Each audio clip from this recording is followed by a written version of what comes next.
Hello, everyone. John Monroe here, University of Birmingham, welcoming you to week one of the class, American Empire. So welcome to the class. We've got 10 weeks lined up of looking at this topic, American Empire. The first thing I need to address is there's a little confusion about the title of this module.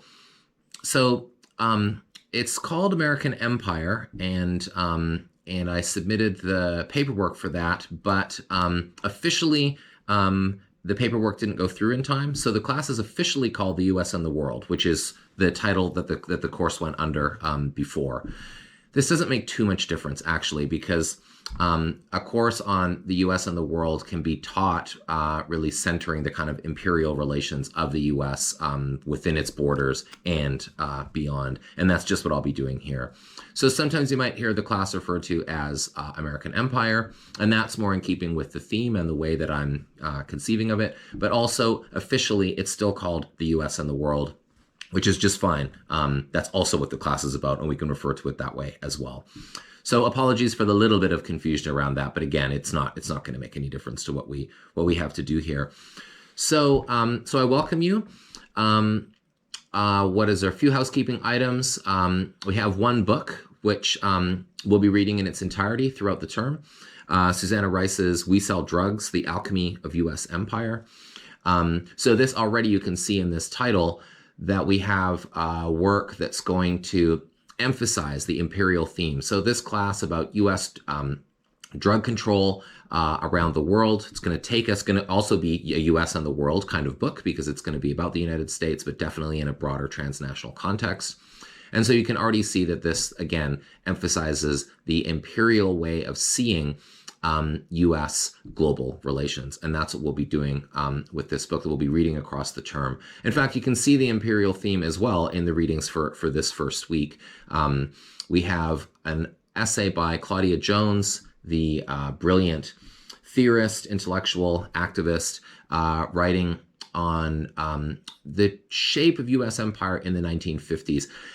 And as you'll see, this essay already gets us at some of the ways in which U.S. empire operates, sometimes in a more informal fashion, and more through economic means. And so this is one of the ways in which it's not so obvious to call U.S. global relations imperial. With the British Empire or the French Empire, more kind of formal empires of the past, it's more sort of obvious and less controversial to refer to them as empires, because they themselves also saw themselves this way. So this reading from Claudia Jones already gets us to think about the way in which we can think about U.S. history and U.S. transnational history through an imperial lens. Of course, the United States did have a formal empire and colonies, mainly between the years of 1898 and 1945, and then with territories like the Philippines, an important colony, and then informal relations with places like Cuba, kind of semi-formal relations, colonial relations with spaces like Puerto Rico. So we'll talk about the formal aspects of U.S. empire as well, but definitely, and Jones is going to be a great first reading on this, will get us to think about U.S. empire in places where the imperialism is not necessarily involving the setting up of formal colonies. Also this week, we're reading Andrew Zimmerman's article on the United States' interaction with the German Empire, particularly through its colony of Togo in the decades leading up to World War I. So again, we're thinking not only about the U.S. as an imperial kind of political and historical formation here, but also thinking very much about the interaction between U.S. empire and other forms of imperial rule as well, in this case, Germany. So we'll be looking at that. The book, I'll say another little bit about the book, because we'll be reading that across the term. So the pace of the course will move, mostly covers from the era of the U.S. Civil War through to the present. I will do some background today to kind of get us up to the Civil War, but it's largely 20th century, I guess I would say. But this also means that the period that the book that we're reading covers is not always the period that we'll be covering in lecture. So there might be a little a bit of a feeling of sort of out of syncness there, and that's fine. Because we need to read the book, and we're not only going to read all of it in the weeks where we're covering sort of the post-World War II decades. So just be aware of that. When we start reading the book, and we don't start reading it this week anyways, but in a few weeks when we start reading it, don't worry about the fact that when we discuss it in seminar, the period that it covers is not going to be exactly the same as lecture, because this is going to enable us to get through the book. It's also important to read a full book in a history class. So this will enable us to do that. And so we can think about seminar as an opportunity to talk about the article that will always be assigned, but then also to check in and have discussion about the chapter of the book that's assigned as well. Okay, because we're spending so much time with the book, and because it's definitely going to appear on the final exam at the end of the class, I recommend, I'm old-fashioned, I like physical books, and I feel like I learn them better when I read them that way. The library has an ebook, definitely, so you can certainly use that, but I definitely also recommend, if you can afford it, to buy a copy of the book. I've posted on the Module Canvas site a few places where you can buy the book. Back to Books Brum locally, Bookshop throughout the UK are a couple of places where you can pick this up. So I recommend that, but I also very much want you to know that the library has an e-copy as well. Okay, so in terms of format, each week you will see a lecture from me, which will be about an hour long, which I will record, and then we'll have a 2-hour seminar. And basically 1/3 of you will have that seminar with me, and I guess the luckier among you will get to have seminar with Dr. Michelle Cressfield or Dr. Steve Hewitt. So we have 2 excellent professors, lucky you, who are teaching on the course along with me, and they will be running their own seminars to discuss the readings and anything that you want to pick up in terms of talking about things that come up in lecture as well. So look forward to that. The assessment for the course of the course is assessed on a final exam that's worth 100% of your grade. So, and that is not my choice. I have no say in that. That's not my preference, but here we are. So what that means is I will be teaching with that in mind and thinking about that. And I see my job as, covering the material, going through the readings, of course, that's crucial in seminar, and really just sort of preparing you for that exam that comes at the end. So we'll talk about preparing for the exam in seminar throughout the semester as well, because I know it'll certainly be on your minds as we move week by week closer to it.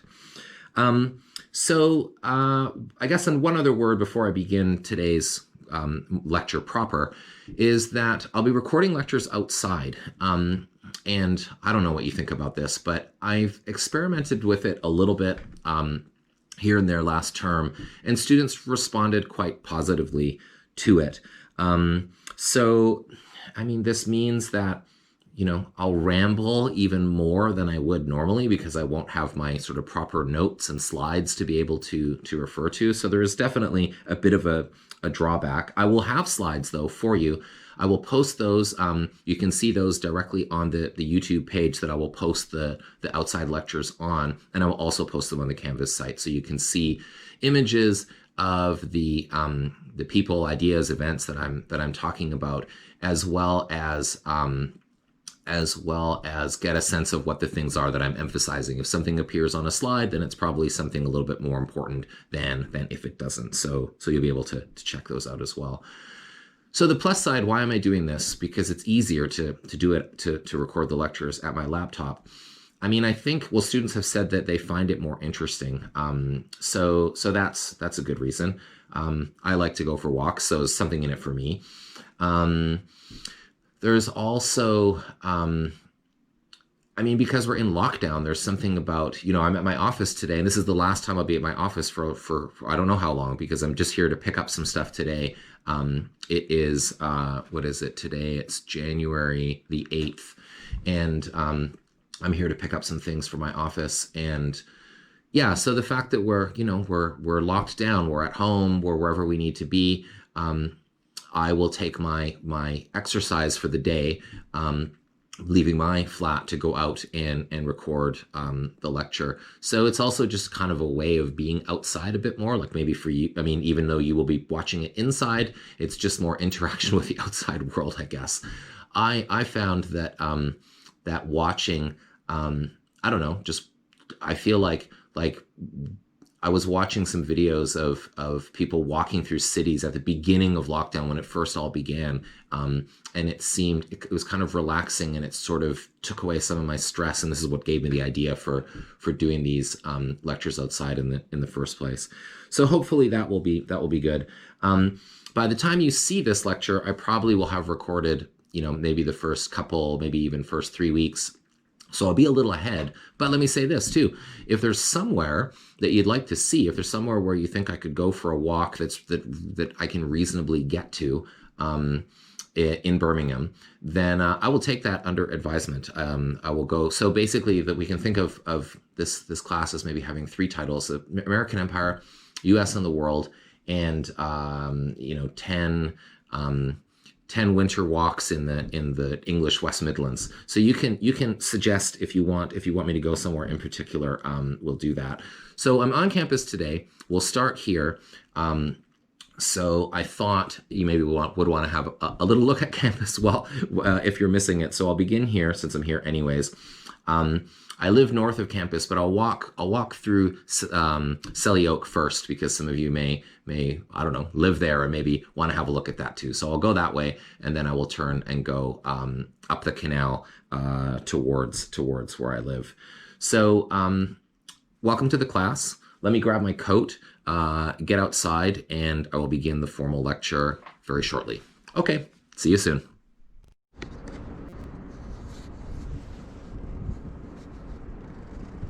Okay, hi everybody. Here we are outside in front of the Chamberlain Tower, as I called our attention to in the introductory video for the module, so kind of fitting that I'm setting off from here. So as you can see, it's quiet on campus today, but I'm not the only one here. There's a few people here and there. Okay, so to lecture then. So I have this. Look at this old phone of mine. I have a few notes on here, so I will look to it from time to time to try to get a sense of where I am. So today's topic then, American Empire in Activist and Academic Thought. So basically what I want to do is give a kind of historiographical introduction here today. For the first longer half of what I want to say, and then from there switch to a bit of moving away from historiography and more into historical content about the kind of early, the very long, but just to give a kind of overview of the long history that gets us up to the era of the U.S. Civil War. So that's the goal for today. So in terms of historiography then, just let's start with the basics. What does it mean? So we might want to think about this in terms of primary and secondary sources. Primary sources being, of course, eyewitness accounts, people who were writing at the time, or not just writing, people who were recording in different ways, their thoughts and observations about a given period. Secondary sources being something at, a bit of a remove, historians and others writing usually later about events of interest that people are studying. So we might say that history then is sort of the content of what happened, and historiography is the discussion about that. So that's what we want to think about when we think about historiography at its most basic. But what I want to propose here, I guess my argument for this part of lecture, is to say that historiography, or at least in my view, for historiography, we want to have a much broader view of what we're talking about than just thinking about historians, professional historians, and the work that they do as academics at places like this. But rather to think about historiography as part of a broader discussion that involves many people, often more importantly, observers who are not professional scholars working in universities, who influence the ways that that people think about how events unfold, that people who help to shape narratives of understanding about events. So that's what I want to really emphasize here in thinking about historiography, not just today, but throughout the module, in terms of this wider sort of way of thinking about it. And so what we'll do then is I'll move through here a kind of an overview of some of the ways that people have thought about U.S. empire, emphasizing again these themes of empire and colonialism, and thinking about the history of the United States. And so, as you'll see, I'll have reason here to talk a bit about professional historians. Of course, it's not like professional historians aren't part of it. They're a significant part, but they're far from the only ones. Sometimes we only think about historiography as the work of professional historians, and so my move here again is to get beyond that. So, as you can see, if you look on the lecture slides, I've got an overview slide there to give you a sense of the lecture, the structure of the lecture. So I've started here with part 1, basic, what is historiography? And we have 7 parts altogether, and let me just outline them now so we know kind of where we're going. And I think what I'll do on this walk is I'll cover one part, and then I'll take a little break, and then I'll pick it up from there. So we'll have kind of 7 sections following the introduction, the overall introduction that I just gave at my office. So what is historiography again? Is part 1. Part 2, proponents of empire in the 19th century. We'll turn to them next in a minute. 3, critics of empire in an age of imperial expansion, revolution, and world war. Number 4, the Cold War and popular movements. Part 5, recent developments. And all of those first 5 parts, oh, it's 6 parts altogether, not 7, sorry. All of those first 5 parts are all covering this sort of broad historiographical conversation that I'm talking about here. And then in the final part, which will be the longest of them all, but not as long as all the other parts put together, will be foreign relations on the road to disunion. And there, in the final part of lecture, I'll turn towards turn away, I guess, from historiography and more towards the history of the long period before the U.S. Civil War. Okay, so let me pause for a second and then pick up with part 2, proponents of empire in the 19th century. Okay, so continuing on then, proponents of empire in the 19th century.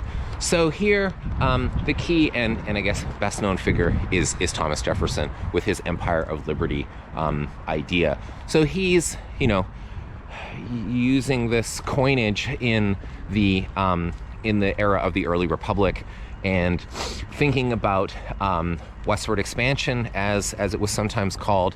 We're probably going to want to call it settler colonialism. We'll say more about that later. But Jefferson is thinking about the expansion of the United States westward into and I guess over top of existing indigenous territory and polities. And he's thinking about this in terms of liberty, in terms of bringing liberty to places where it does not exist from his point of view. So this is important for a couple of reasons. One, it tells us that this idea of empire is, thinking about the United States in terms of empire, is not a new one, obviously. So going all the way back to Jefferson here, to the early history of the United States, this gives us an immediate sense that this is the case. This is not something that has emerged in the recent past, though people sometimes tend to think that that's the case. Secondly, it's also important because it reminds us that the term empire, and thinking about the United States, is not always negative. We might think that if someone's talking about American imperialism, it might sound to us, rightly, that it's kind of in the spirit of a critique of U.S. power relations, or of the ambulance. So that's the thing about filming outside, of course, real life happens while you're doing it. So we might get a sense that people who invoke the language of U.S. empire or imperialism or colonialism are thinking about it from a critical point of view. And often they are. But this also gives us a sense that with Jefferson, and he's not the only one, that ideas of U.S. empire are also can be invoked from people who mean them to be sort of what should happen, and saying it from in a positive sense from their point of view. Okay, let me touch on a couple of other figures who do similarly, but later on. So later in the 19th century, a financial journalist, an international economic policymaker for the William McKinley and Theodore Roosevelt administrations, Charles Conant. So this is later in the 19th century. He gave his own defense for U.S. expansion. Let me quote him here. He said, "The irresistible tendency to expansion seems again in operation, demanding new outlets for American capital and new opportunities for American enterprise. This new movement is not a matter of sentiment. It is the result of a natural law of economic and race development." And he goes on from there. So Conant here, an important financial figure of the Gilded Age, is talking about U.S. expansion. He's very much in favor of it, and he sees it as something that can, maybe in later day use, grow the economy. So industrialists have also been favorable towards thinking about U.S. expansion or the idea of U.S. empire. And so I also wanted to point out that Conant is not a solitary figure here. And again, in the spirit of this module of thinking about the U.S. in a transnational context, I also wanted to put Conant here in kind of dialogue of a sort with Cecil Rhodes, the very famous British imperialist, who of course also saw empire in positive terms. And I've also got on the slide there a quotation from Rhodes talking about his feeling that empire provides a kind of economic outlet, and therefore is able to kind of diminish class conflict within Britain. So this is in keeping with the kind of ideas that Conant is talking about as well. Though interesting to note Conant's kind of direct invocation of race development here too. So this is going to be a key theme in terms of what we're going to want to talk about, obviously, throughout this course, thinking about U.S. empire in terms of economics, but also thinking about it in terms of race as two, not only those two, kind of structures of power through which all of this operates. Okay, so again, we have some more kind of champions of the idea of empire here from the United States and beyond. So let's turn then from here to thinking more about critics of empire in a bit later in kind of the World War I era. As I continue my walk, here's Selly Oak for those who are maybe missing it. Pretty quiet, but some activity. Okay, I'll pick up with the next part in a minute. Okay, the critics then. So if we're thinking about critics of U.S. empire, and I'm thinking here particularly in the World War I era, this brings us immediately to one of the most important, maybe the most important intellectual, if we're thinking about the idea of U.S. empire. Certainly one of the most, if not the most important intellectuals if we're thinking about race in the United States and beyond. And this is, of course, W.E.B. Du Bois. If you've taken one of my classes before, you already know who this is, because he comes up. He more than comes up. He's usually quite central to the classes that I teach, because he's so influential on my thinking, but also not just on me. He's an influential thinker on the kind of history of race in the United States, and of thinking about it in relation to other structures, thinking about it in an international way, and also thinking about empire all at the same time. So Du Bois is a crucial figure here. So if you don't know too much about him, look him up. He was born during the Reconstruction era, 1868. He's the first African American to get a PhD from Harvard. He is one of the founders of the NAACP. He writes Black Reconstruction, to my mind, maybe the most important book of U.S. history, full stop, or definitely one of the most important. And he goes on to have an important influence during the Cold War as well, before finally moving to the independent state of Ghana, where he dies in 1963 on the eve of the March on Washington, when Martin Luther King gave his I Have a Dream speech. So Du Bois is important because of his insights, and he's also there. He lives a long life, and his influence also spans across a good number of decades. Okay, so he writes this book, he writes this essay, I should say, during World War I on the African roots of war. And what he's doing here is he's situating World War I in the context of imperialism, okay? Which Vladimir Lenin is also doing as the Russian Revolution begins at the same time. But let me pause for a second to look at this. Look at this new pathway. I haven't been this way yet. I think this is the new bridge over the canal, so I will take it and we can have a look. Okay, so Du Bois is writing and making these arguments about the centrality of the African continent to the struggle that's taking place, the titanic struggle between armies on the battlefields of France during World War I. So really situating empire here centrally, and again also situating the politics of race to those of imperialism at the same time. So this is an influential interpretation that we want to think about, thinking about race and capitalism at the same time when we're thinking about empire. So as I said, Lenin is also thinking through these. He writes this pamphlet in which he calls imperialism the highest stage of capitalism, and so he publishes this in 1916 on the way to the Russian Revolution, of course, of which he is the leader, and he's thinking about the just looking at this new bridge here it is, and he's thinking about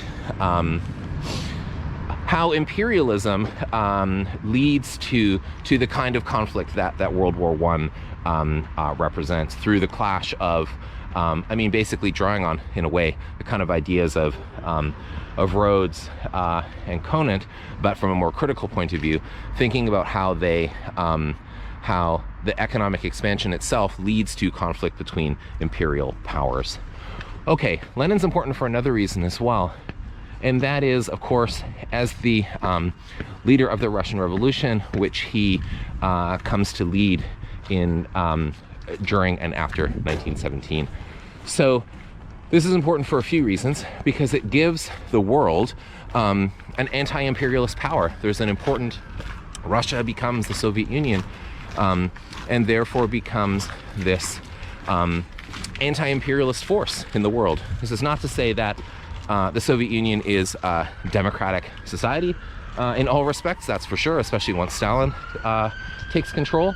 But nonetheless, it does provide a kind of legitimacy. I'm going to try this bike ramp here. It does provide a kind of legitimacy for anti-imperialist views. It also establishes the Soviet Union as kind of a headquarters for anti-imperialist activity, because the Soviet Union itself now exists after 1917, and beyond that, it enables the setting up of communist parties around the world, which also become centers for anti-imperialist activity. This new bridge is something else. It's amazing to me. I should stay on topic, but it's amazing to me the lengths that they go to make sure that bicycles can't gain any speed when you know what the roads are like here. Anyways, I'll put that aside. Okay, so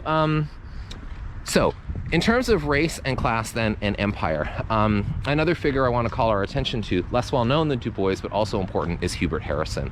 I've also given you a quotation from him as well, because he also, like Lenin and like Du Bois, is thinking about the complex relationship. It's one thing to say, yes, we have to think about race and class at the same time when we're thinking about empire. Okay, that's one thing.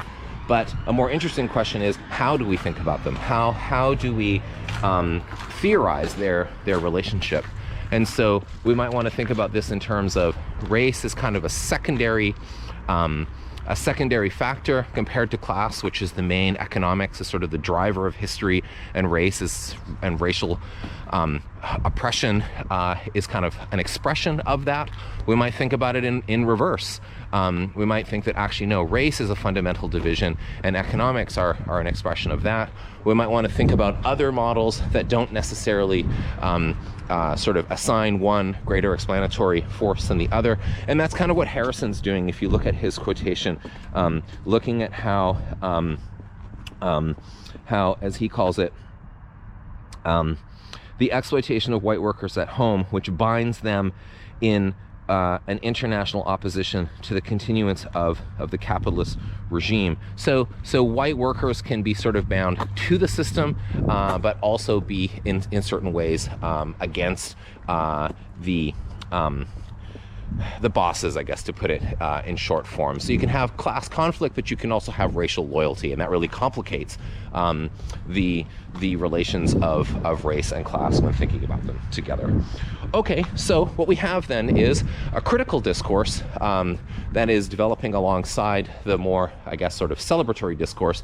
And in the critical discourse, at least at this point, the theorizing tends to be around capitalism. Certainly, this is key, not only for Lenin, but other major communist thinkers of the time, Rosa Luxemburg at the forefront of them as well, thinking about how capitalism leads to imperialism.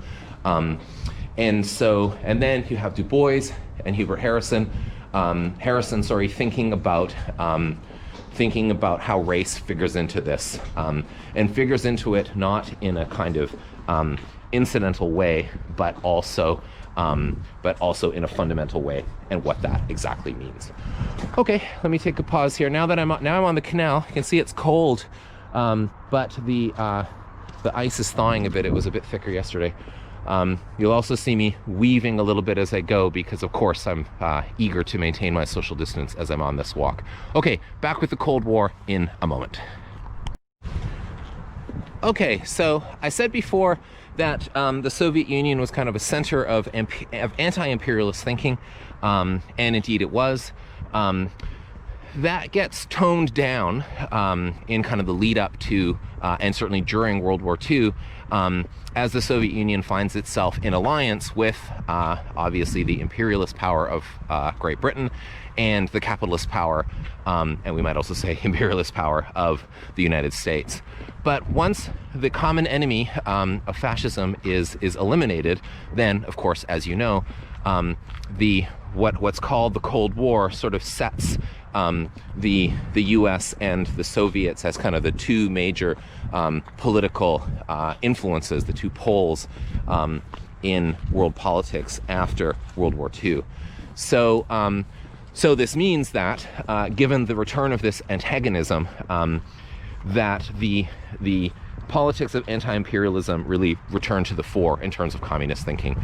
So this matters for us because, again, someone we're reading this week, Claudia Jones, is really at the forefront of this. So Claudia Jones is, I think fairly well known in Britain as an anti-racist activist in the 1950s and 1960s. One of the founders of the Carnival in London, a journalist, many things. So here, just I'll point out here, I'm on the canal, but of course on this big tall bridge at the same time above, down there where I was before. I'm sure many of you know exactly where I am right now, headed sort of back towards the train station as I'm now heading north on the canal. So Jones is very interested in imperialism. She's also specifically interested in American imperialism, and again, she writes about that as we read this week. But here's the crucial thing that Jones does. She's not alone in this, but she's definitely one of the most insightful thinkers in terms of thinking about gender, which is equally important to the other categories we've been talking about, though not at the center of thinking of Du Bois or Harrison, or for that matter, Lenin, and certainly Conant and Rhodes. They're thinking about those things maybe sort of implicitly in different ways, but Jones is the theorist of gender here, and thinking about it in its relation to class and race. So what we have with Jones then is what we now call intersectionality. This term is the term intersectionality is coined later at the end of the 1980s by the legal scholar Kimberly Crenshaw. So the term doesn't exist, but the idea of it is very present in Jones's ideas. So what we have then is the sort of beginnings of kind of fully intersectional analyses of U.S. empire with Claudia Jones. So Du Bois, of course, is continuing in his thinking about empire, thinking about race, thinking about class after World War II. He's gravitating more and more towards the communist kind of orbit politically as well, which makes life very difficult for him in the United States in the context of McCarthyism. But what I want to point out here is that, you know, Harrison, Du Bois, Jones, they're in a tradition, they're in the Black radical tradition of thinking about empire and thinking about the United States and thinking about the United States in a transnational context. So though, and they sit in this tradition with people like Angela Davis, Malcolm X, Jack Odell, and others. And so although this isn't professional historiography in the way that we might normally think about it, though of course Du Bois is very much a formal scholar, but this is an example. The Black radical tradition here is an example of the wider conversation that really matters in terms of what constitutes thinking about the U.S. and the world. Okay, they're not alone though, of course. Indigenous and Latino intellectuals also make significant contributions to this discourse. People like Darcy McNichol, his book, They Came Here First. This is a survey, an early survey from the late 1940s of indigenous history in the United States. It's a pivotal book in just for that reason alone. It also does work to put U.S. history in a transnational context. And of course, when we're thinking about settler indigenous relations, we're already on the terrain of thinking about colonialism. So McNichol's work from an indigenous perspective here is getting us to do that as well. And this is connected to activist work as well. McNichol is involved with the National Congress of American Indians, which is formed in 1944, for example. So there's a lot of connections again between thinking about U.S. empire and activist and intellectual work here as well. And the 1960s, as you know, is sort of seen as this rebellious decade. So it's not too surprising that there's a lot of kind of activity and thinking about U.S. empire at this time as well. Okay, like I said, professional historiography is ongoing and is part of the scene as well. And so I need to say a little bit about that too. So before the 1960s, professional historians very much studied the U.S. and the world. They very much studied U.S. foreign policy. Samuel Flagg Bemis is a good example of an important historian. Here's the train.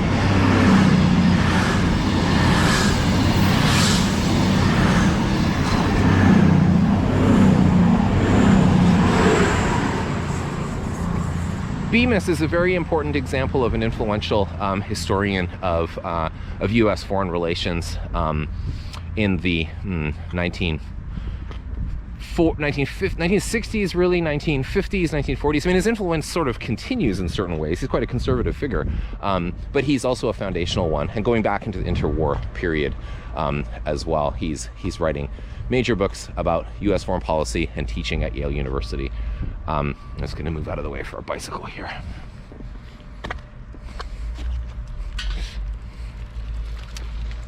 Okay, so Bemis also has this idea about liberty, and he's I've also got a slide about him as well, and he's also thinking about the U.S. kind of in the tradition of Thomas Jefferson, of thinking about the United States as a country that bestows liberty in its interactions around the world.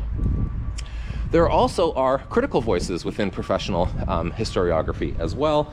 And William Appleman Williams, with his book, The Tragedy of American Diplomacy, is probably the best example here. This book comes out in 1959. And so Williams is looking at, he's really interested in the economic dimension of U.S. foreign relations. the open door policy, which you can just note that idea for now, because I'll come back to it when we get to that part of the course at the end of the 19th century. But he's interested in how economics explain U.S. foreign policy. So this is a more critical view. He's not arguing about the kind of bestowing of liberty here, but rather he's more interested in, again, this idea of the tragedy being that it's not a bestowal of liberty, but actually more along imperial lines. So Williams is also important because he writes influential, well, particularly Tragedy of American Diplomacy. He writes influential scholarship. He also trains a lot of graduate students who then go on to have careers of influence as well. And this is also the era of the New Left, going into the 1960s, where campuses are centers of intellectual production and protest against the U.S. war in Vietnam. So here's another site of thinking about the U.S. and the world that, again, sort of, at least in places, evokes a kind of idea of American empire in terms of what the U.S. is doing there. So so if you have sort of Bemis as more of a kind of conservative figure, what he does is often sort of referred to as the orthodox school, or that kind of perspective, meaning sort of favorable to the U.S., thinking particularly in terms of the Cold War, around the benign role of the United States and the machinations of the Soviet Union at the same time, and really how the Cold War is sort of the fault of the aggressiveness of the Soviet Union in the international arena. So the revisionists then, which Williams would be an example of, take a different position, and they say no. This is also an example of the U.S. following not benign sort of policy directives, but rather economic interests, and economic interests of certain classes within the United States as well. So this debate between, and it often centers on the question of whose fault is the Cold War, I guess, but it extends beyond that and looks at other periods as well. But this is an acrimonious debate. Historians standing up and shouting at each other at conferences and the like. No problem. And so another historian comes along, John Lewis Gaddis, and he takes a kind of geopolitical view. He writes an important study, the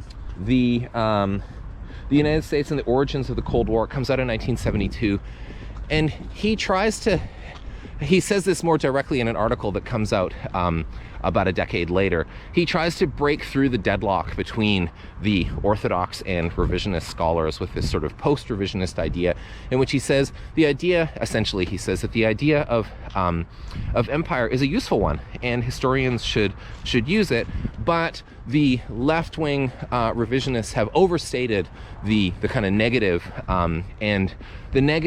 and economically motivated sort of aspects of U.S. foreign policy. So this is the post-revisionist synthesis, or at least in Gaddis's articulation, this is what it is. For many historians, particularly revisionists, Gaddis's attempt to sort of bridge the divide gave too much ground to the orthodox historians, and so he's sometimes also considered something of an orthodox historian as well, even though that was not necessarily his intent. Okay, so there's some of the stuff that's going on in kind of the Cold War era, and between activists, intellectuals off campus, and professional historians as well. Okay, so let me take another quick break, and we'll move on to the next section from here. Okay, hi everyone, back again. I'm up around the Vale now. I had to take a longer break because my hands were getting so cold, and I can't seem to work the phone and the camera with my gloves on, so part of the challenges of this approach, I guess. I'm wondering what you're thinking about this approach in the first place. I ask myself if it's a good idea or not, but here we are. Okay, so maybe I'll, just to conclude the sort of broad historiographical section of what I want to talk about here, maybe I'll talk a little bit about the recent developments that I note on the slide, and then maybe I'll do the last part where we switch from historiography back to history once I get home, where I'll be a little bit warmer and more able to use my hands properly. Okay, but let me say a little bit about recent developments first. So the key thing I want to emphasize here is that by the 1970s, you have more of an arrival of the insights of social movements. I mean, the New Left represents this earlier, but you have even more an arrival of the critical insights of the various social movements of the 1960s and before on campus. The insights of social movement become woven more into the analyses of professional academics. So 3 books I wanted to signal there that kind of represent this. 3 books that would have been, I think, difficult to, well, I mean, who am I to speculate? But I think it would be, in some ways at least, difficult to imagine these 3 books being written, at least in the way that they were, if not for the kind of social movement struggles and upheavals that preceded them. That's not to take away from also the obvious academic insights of these works, but they're definitely engaged with, often very directly, social movement activity, of which they also are kind of a part. So Edward Said's Orientalism, Richard Drinnan's Facing West, and Cedric Robinson's Black Marxism. So these are 3, you may have heard of these books. You may not have had the chance to read them. They're very influential in lots of modules, in lots of fields, for lots of reasons. They're books that you should be familiar with, generally speaking. For our purposes, so I might say to just grab a one insight from each of these very rich and very complex major works. We might want to think about Said's book as giving us a focus on culture when thinking about imperialism. His book Culture and Imperialism, which comes out in 1992, focuses more, it doesn't focus on the US exactly, but it does have more, it pays more attention to the United States than Orientalism does. But Orientalism is such a breakthrough book, and it has such a big influence in terms of thinking about ways of knowing connected to ways of ruling and how that plays out through culture. So that's a category that we're going to want to think about when we're thinking about US empire throughout the module. Richard Drinnan's Facing West is an important study in terms of thinking about indigenous settler relations and the relation between that and U.S. foreign policy. So Facing West, in Drinnan's account, is the frontier kind of expansion, extending beyond to places like Vietnam as U.S. empire, and the Philippines earlier than that, as U.S. empire expands beyond its sort of continental spatial domain.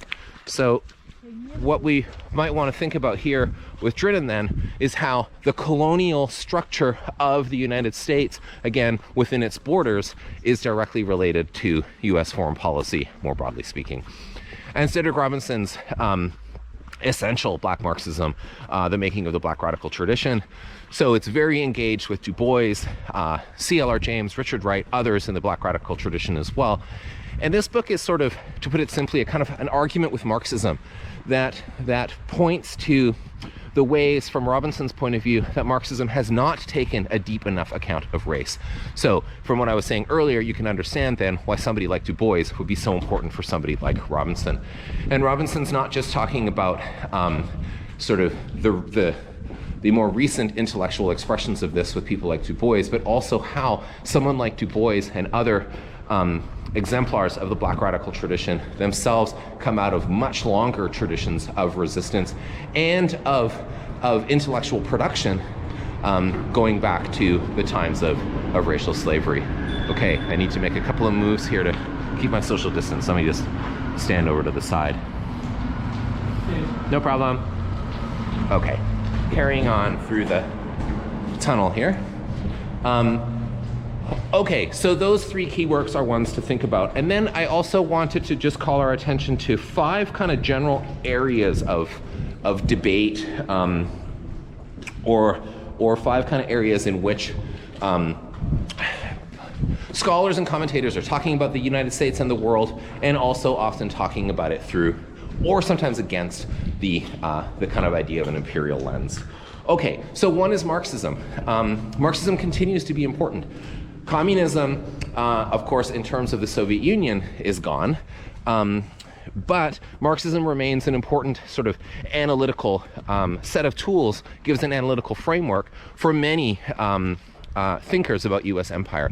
The question of the relationship between capitalism and imperialism remains, for many good reasons, a live one, because it's a complicated question, and there's a lot to think through and figure out.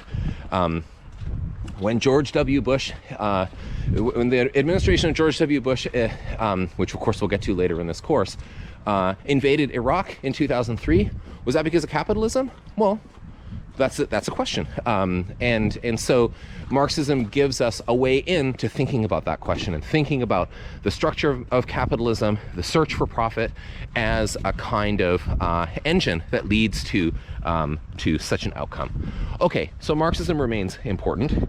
What else did I have here? Oh, diplomatic history, of course, is the place where this stuff is in some ways talked about the most. So the field of diplomatic history, and I strongly recommend, we'll be reading some stuff from the journal Diplomatic History,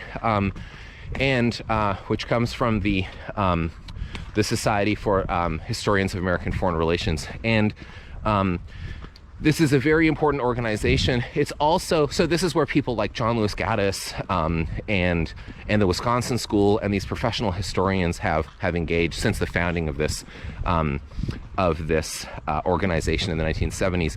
So it's an organization of professional historians talking about the United States and the world, and empire is very much runs through much of this conversation. It's also a field and a conversation that's changed quite a bit too, from just thinking about sort of white men in power, diplomats and presidents and secretaries of state, to thinking about the kinds of things that I'm thinking about with this lecture. I am sort of in this way a product of the transformations and the lessons to be learned in that field, thinking about race, thinking about gender, thinking about culture, and so on, while thinking about the U.S. and the world, and thinking about U.S. empire. So this is a key part of what diplomatic history looks like today.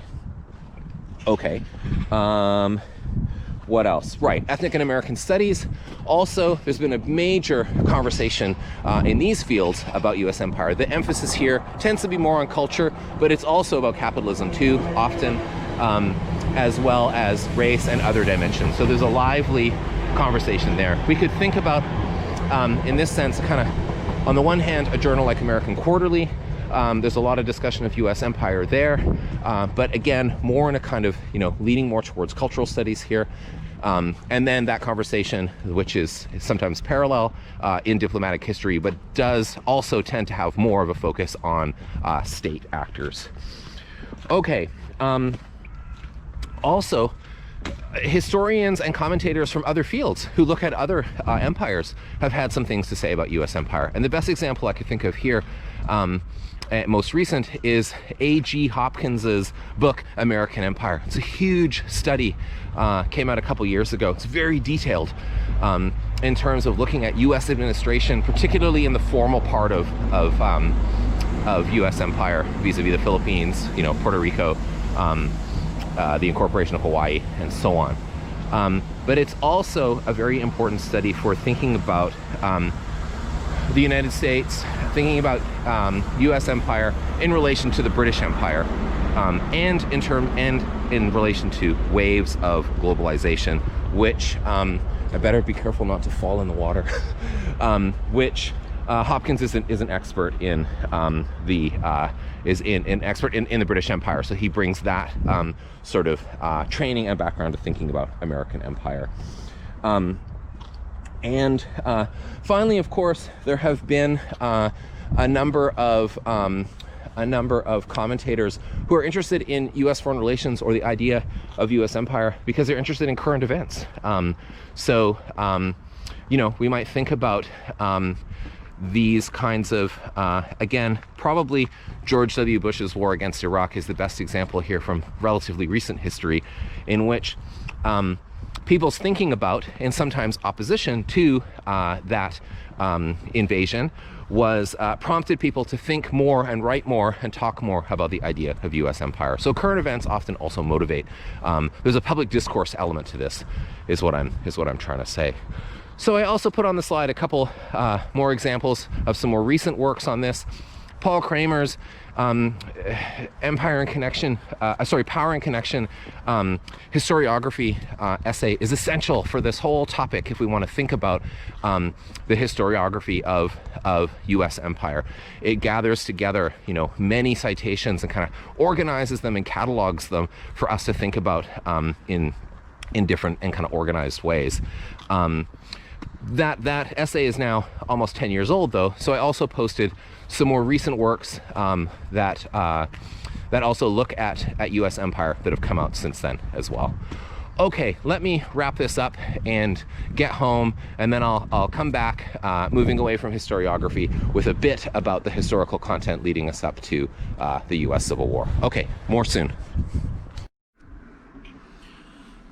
Okay, hi everybody. I'm back home, I'm warmed up, and I'm ready to finish the lecture. Now I realize at this point that it might be going on a bit long between the different sections. So I'm just going to touch briefly on a few of the points that I wanted to raise, and you'll see in the slides, shifting again from historiography to history here, and talking about there's a few events here, but really what I want to bring out is a few kind of key themes that'll set the stage for some stuff that we're going to talk about next week. So first of all, as the United States becomes independent, of course, after the Declaration of Independence in 1776, and is victorious in the attempt to break away, the 13 colonies to break away and become the U.S. Away from Britain, of course. With the Treaty of Paris, which kind of is the end of the Revolutionary War, and now the beginning of the United States as an untested and not all that significant a world power. The British Empire is far and away the most dominant global force at this time. There's no contest between the British and the U.S., even though the U.S. was able to become independent, and the British were not able to hold on to the 13 colonies. Now, the first issue, and this is one of the main themes that I want to touch on here, is that one of the first sort of orders of business from the point of view of the leaders in Washington is to acquire more territory moving westward. So the project of settler colonialism very much continues. So we might think of, American independence as a kind of anti-colonial event, which in a sense is true because it's breaking away from Britain, but certainly in terms of settlers vis-a-vis indigenous people, that this is more of a deepening of a colonial relationship, as we see with the Northwest Ordinance, as the powers that be in Washington declare territory in the Ohio River region to come under the jurisdiction of the United States. So of course, people already live there, and this leads to a series of military expeditions, ultimately led by the General Anthony Wayne, who combats against the Miami leader Little Turtle, and ultimately at the Battle of Fallen Timbers, after several defeats. After the United States is defeated several times, they ultimately have victory, and the Treaty of Greenville is signed, which is on terms very favorable to the settlers. And so this is again a continuation of the acquisition of indigenous territory that came before 1776, and here we see is continuing very much after. This process expands even more so and largely through the Louisiana Purchase in 1803, which adds an enormous area of territory. You'll see the map on my slide on this, in which the United States is able to purchase this territory from Napoleon, who wants the funds, and whose attention, of course, is busy elsewhere, particularly in Europe, but also somewhere else that I'll mention in a minute.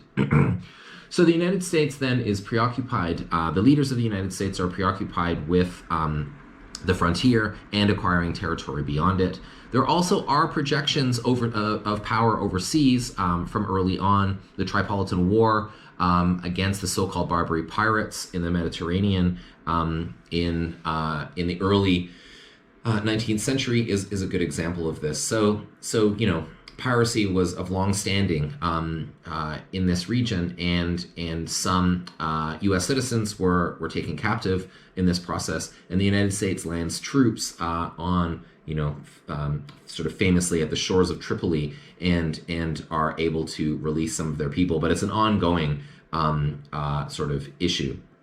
The main point here is that this is a good example of the United States sort of showing itself as an international power, and landing troops, and again projecting power well beyond its borders. This doesn't make the United States the most powerful nation by any stretch, but it is an indication.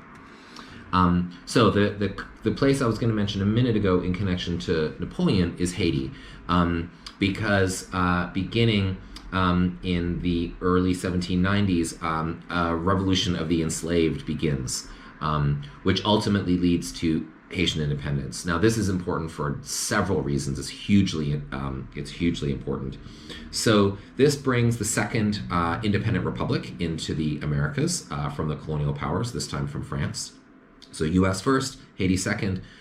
But of course, the fundamental difference is that the United States comes into existence as an independent country with slavery, and the Haitian Revolution, which is a rebellion against colonialism and against slavery, brings the independent country of Haiti into the international system without slavery. So a big difference. And this has a big impact on the United States, where, of course, the slaveocracy is extremely nervous, frightened by this series of events, and this successful rebellion of the enslaved, making an independent country. The United States is tested again in terms of its power on the international stage in the War of 1812.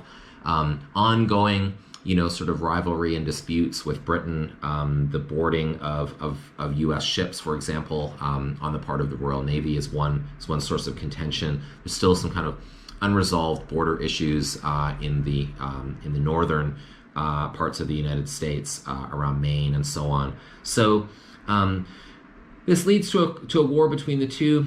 It sort of ends as it begins. More, it kind of ends with a draw, really. But it's important because it shows again that the United States is able to kind of hold its own, right? It's able to not only break away from Britain, which obviously it's already done, but is able to sort of further establish itself as a power to be reckoned with on the global stage. It ends in 1815, and within the United States, it has the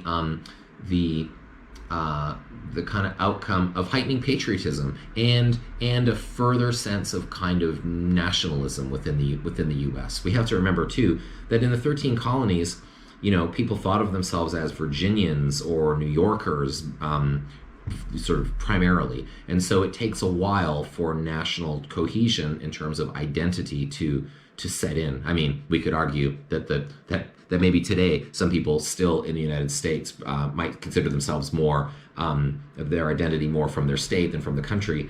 But nonetheless, this idea of patriotism, which of course often goes along with warfare, is one of the major outcomes of the War of 1812. The War of 1812 also returns us to this theme of settler-indigenous relations, because it also occasions a pan-indigenous uprising led by the Shawnee prophet Tenskwatawa and his brother Tecumseh.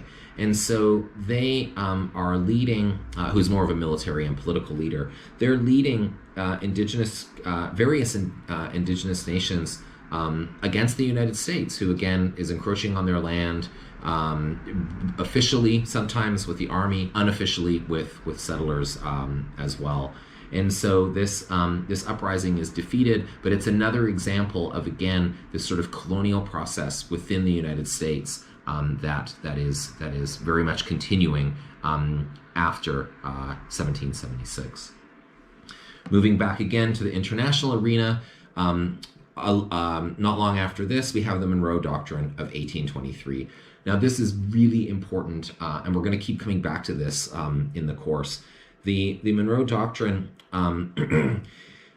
it's more of a rhetorical kind of policy. It's not that the United States is able to necessarily support it with arms, even if it wanted to in all instances, but it essentially declares the Americas in their entirety, including South America and Central America, as kind of under U.S. jurisdiction. Not that the U.S. is claiming them as formal colonies, certainly, but President Monroe is saying that the independent countries of the Americas, which, places like Mexico, Venezuela, and so on, that are in the process, that have recently become, at this point, are in the process of becoming independent, namely from the Spanish Empire, will remain so. And so the attempts to colonize these places by other European powers, the United States says, under James Monroe, will be viewed as an act of war that the United States will act upon. So it's a big claim on the part of the U.S. It's sort of establishing this idea of Latin America as the backyard for the United States, and again, it's announcing once again the United States as a force to be reckoned with, even if in this case it's probably, if another power, especially the British, was really set on colonizing a part of South America, say, the U.S. may not have been able to stop it. But nonetheless, it's there. It's also a template upon which, as we'll see in different points in the module, that later presidents can sort of draw upon, expand upon, and so on. So the Monroe Doctrine really sets a kind of a prototype for a kind of presidential maneuver, a claiming of a doctrine about U.S. foreign policy that we'll see many examples of throughout the course. So keep this one in mind for sure. Andrew Jackson is also an important president for foreign policy, domestic policy in this period. Colonialism, an enslaver himself.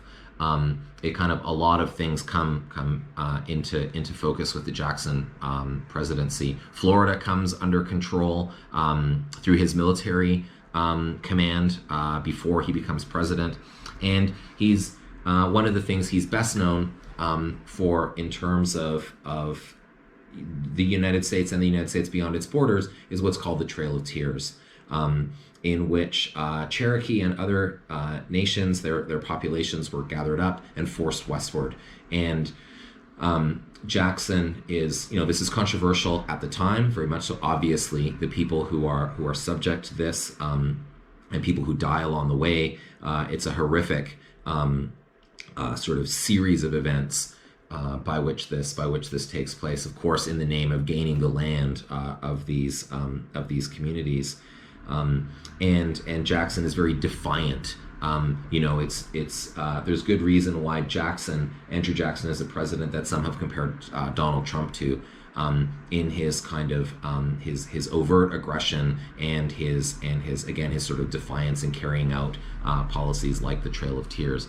But also Jackson is not entirely different from other presidents in that he's carrying out the same sort of overall kind of policy directive, which is to gain indigenous territory for the United States, whatever the cost. So as the United States continues to expand, it also brings the United States into conflict with other imperial entities. Now, and other powerful indigenous nations, which themselves, some historians sometimes have classified as themselves empires, namely the Comanche Empire in the kind of Texas, Oklahoma region, and Texas, Oklahoma, and expanding into Mexico itself. So the United States, over a series of incursions, is able to gain this ground, also through the Republic of Texas, which is proclaimed and comes into existence in the 1830s, 1836. It lasts until 1845, and this is leading up to the period in which the United States enters into a war with Mexico.